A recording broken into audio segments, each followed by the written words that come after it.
I'm Vonna Hayes, and I have the distinct privilege of heading up the prayer team here at Restore.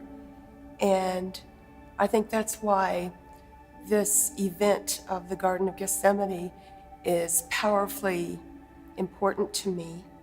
I think it's very important for prayer and the victory that was won that night. It's emotional for me, and for good reason, because of what he conquered in that moment. It's the darkest night of his soul, where we would watch and read about pure love conquering gross darkness, where Jesus experienced in his mind, his will, his emotions, and his soul, what he was going to experience in his body on the cross. The crucifixion of Jesus was a process that started even before the Last Supper. Each event in this process was so powerful that the effects of each event, it still resonates through the earth today. If you think of it, what happened over 2,000 years ago, it can still continually vibrating through the earth, through the atmosphere, both the natural and the spiritual. It's amazing. So the prayer in the Garden of Gethsemane is an event, a marker of not only that moment, but it was a demonstration of the spiritual warfare at its maximum. He reveals by his very own actions the only thing that would bring complete victory to this situation and to us and ours is prayer. This garden event would set the victory for us and our souls when we face that very same enemy that he faced that night. So in the garden, if you kind of follow his steps, it was at the base of the Mount of Olives. Gethsemane actually means an oil press. Just think about that for a minute. An oil press, because that's exactly how he would feel under the pressure. He would be tempted to turn his back and just forget the whole thing. He takes his disciples there to prepare them for what was coming, telling them, watch and pray so that they wouldn't fall into temptation. Meaning, he didn't want them to turn their back on the mission. The darkest night of his soul, Scripture tells us that he was deeply distressed and troubled. Agony is used in one word, which in the Greek means a struggle for victory. And when you think of that, it's powerful for me where he meets our humanity in that.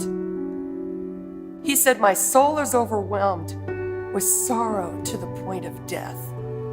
He goes and he falls to the ground and he prays. Think of this, that Jesus, the Son of God, in the midst of such a powerful warfare time, that a warfare that would determine the future for you and for me, that he falls to the ground in anguish. His mind and his emotions are raging. Again, he's going through in his soul what his body would go through on the cross. So intense and so powerful that the blood vessels in his sweat glands, they burst and it mixes with his sweat and drips to the ground. Picture that. Imagine the battle. The voices. Feel Satan breathing on your neck. He's hearing, how is one man enough to carry the weight of the world? Do you really think that mankind is worth this? You know, this is all for nothing, right? You haven't done enough. Or the one that would really try to get him off course would be, you're not enough.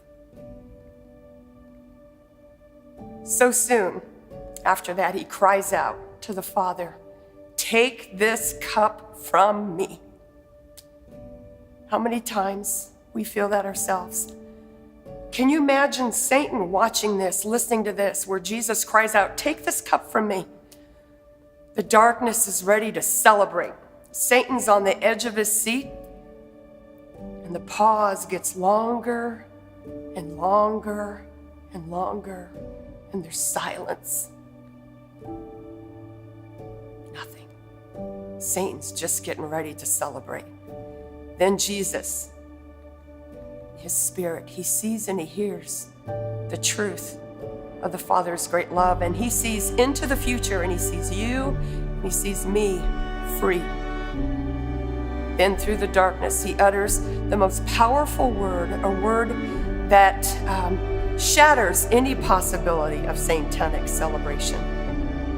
That word is yet.